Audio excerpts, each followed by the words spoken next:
Halo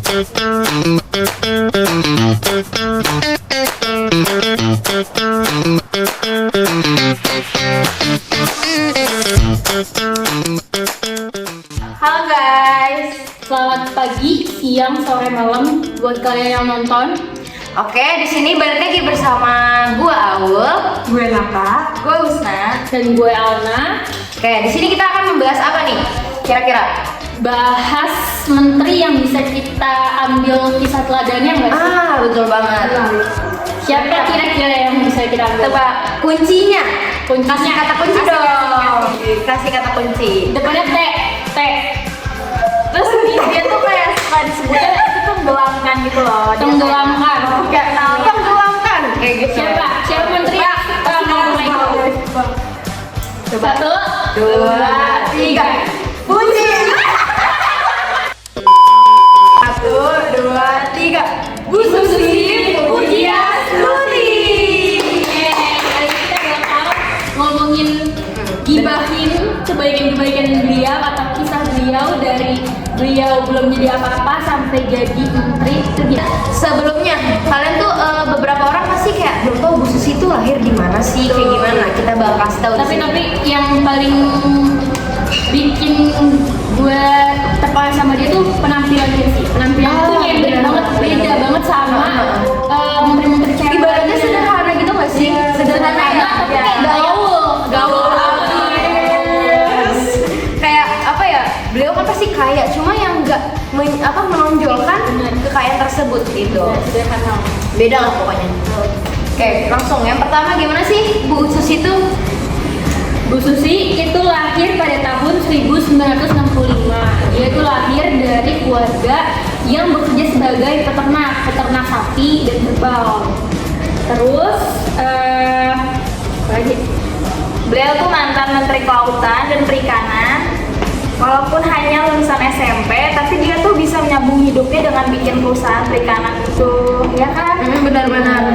Kayak dan juga sebelum berjualan ikan, beliau tuh berjualan kayak baju, spray gitu. Ibaratnya perintis lah. Iya. Perintis. Kemudian dari mulai lulusan SMP tuh kayak apa ya? Gak punya apa-apa kan tadinya. Nah, beliau yang pertama berjualan iklan. Ikan.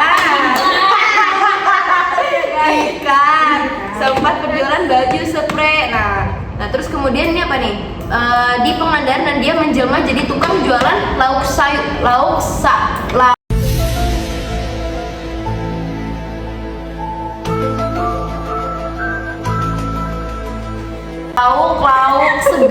Dengan kegigihan Bu Susi membuat bisnisnya terus berkembang guys kayak gitu. Jadi dia tuh putus sekolah sampai SMP tuh bukan karena dia malas belajar, tapi karena dia mau merintis usahanya dari kecil.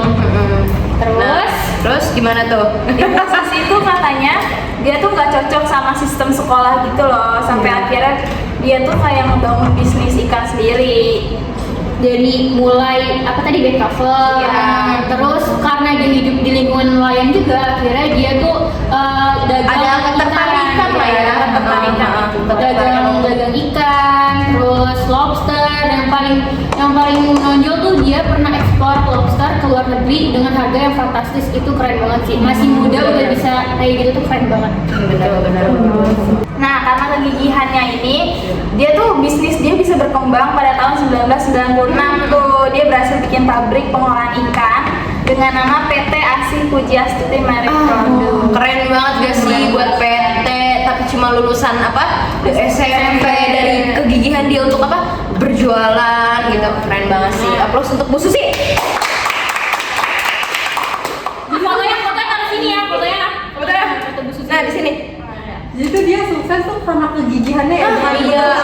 karena pendidikan doang, tapi karena kegigihannya juga. Di sini bisa kalian ambil nih pelajaran dengan kalian bisa kayak kegigihan mau berusaha. Nah itu hasil akhirnya tuh di belakang nanti guys kayak gitu. Terus namanya sukses pasti ada yang namanya hambatan. Nah, dia kan jualan ekspor ikan yang pastinya kalau misalkan dijual melalui darat kayak apa namanya? Kalau melalui darat itu kan jalannya tuh lama, jadi kualitas ikannya juga menurun. turun, akhirnya dia ada ide nih, karena suaminya juga pilot, makanya dia eksplornya tuh melalui jalur langit, udara. Allah. Nah, akhirnya dia buat penerbangan namanya Susi Air. Keren banget, udah buat PT. bikin drone Apa? PT tuh. Iya keren banget sih, bikin Susi Air juga. Boleh tuh, nanti Husna Air. Oke lanjut. Amin ya guys, Amin. Oke, nah lanjut. Gimana lagi tuh? Ada beberapa poin nih kita punya nih, beberapa poin untuk di Bu Susi. Yang pertama apa aja tuh? Nah, abis dia beli pesawat itu, dia akhirnya tuh setelah dia beli pesawat, gak lama ada tsunami Aceh tuh guys. Nah, abis itu Bu Susi dengan empati dia akhirnya minjemin pesawat dia buat ngirim bantuan ke Aceh. Secara cuma-cuma. Ya betul. Terus dia dengan ikhlas. Nah dari situ orang-orang tuh mulai tertarik nih sama penerbangannya Bu Susi Air, mulai viral juga penerbangan di beliau, sampai beliau juga mengembangkan bisnis penerbangan, penyediaan jasa transportasi produk Susi Air. Nah, karena kesuksesan dia di bidang perikanan, penerbangan, akhirnya para masyarakat, para rakyat itu nyuruh dia untuk mengabdi pada Indonesia, karena buat dirinya sendiri aja dia udah mapan gitu, Udah mapan, bisa udah mencukupi sendirinya nggak sih? ya waktunya dia buat ngabdi ke negara. Nah, dicabutlah dia oleh Presiden Joko Widodo pada tahun 2014 buat ikut ke kabinet Trisaktinya dengan jabatan Menteri Perikanan dan Kelautan. Kalau misalnya dia jadi menteri, itu cara dia bagi waktu buat jadi menteri sama bisnisnya tuh gimana? Nah itu, jadi Bu Susi ini sebelum dia jadi menteri, dia tuh ngelepasin semua jabatan dia di bisnis dia, biar dia profesional tuh di jadi Ibaratnya apa ya? Fokus ya, fokus untuk jadi menteri. Fokus jadi menterinya. Jadi nggak kebagi-bagi nggak ya? Kayak Pecah-pecah, jadi fokus. Ya gitu, ya gitu Terus sih. sekarang pas udah jadi mantan menteri, dia mulai lanjutin lagi bisnisnya ke Semarang. Udah sampai punya anak cucu, rumahnya besar banget, punya rumah di mana-mana. Wah, inspirasi banget nih buat kita nih. Betul banget. Bagi perempuan. Bagi perempuan. Maksud dari tenggelamkan yang kata-kata di awal tadi tuh apa sih? Iya apa sih? Kita kayak ada orang gitu nih. Apa tuh kira-kira? Tenggelamkan tuh apa sih? Nah, dia kan orangnya nyantai, nyentrik, tapi juga tegas. Walaupun perempuan, dia tuh nunjukin banget kalau perempuan juga bisa tegas tuh. Dengan cara itu, kalau ada nelayan-nelayan dari negara asing, Luar ya? negara Kapal-kapal asing gitu ya?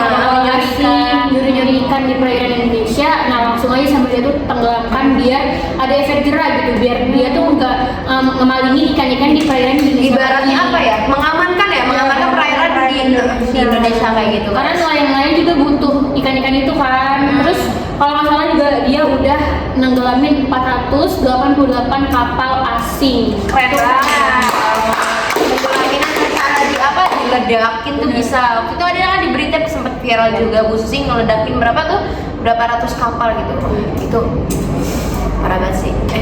Nah guys, dari obrolan kita yang tadi dan kali ini bisa kita ambil nih guys dari sosoknya Bu Susi Pujastuti. Nah, yang pertama kita tuh jika kita mempunyai keberanian, maka kita harus siap mengambil resikonya, segala apapun resikonya, bener gak?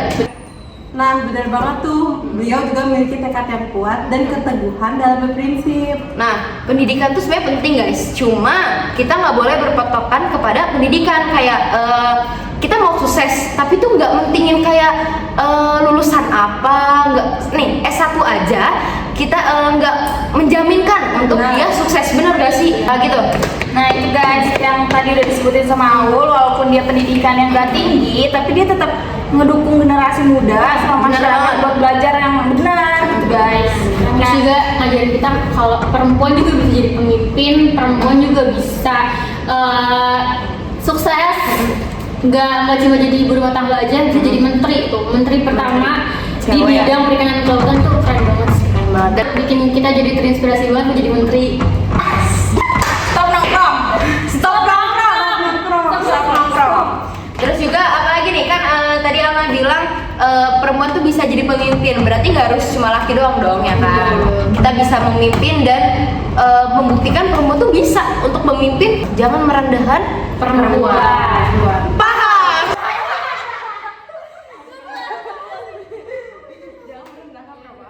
Oke guys, segitu dulu dari obrolan santai kita yang tadi. Sampai jumpa di gibahan-gibahan kita selanjutnya. Kami pamit undur diri, gua Aul, Gua Nata, gua Usna. Dan gua Alna.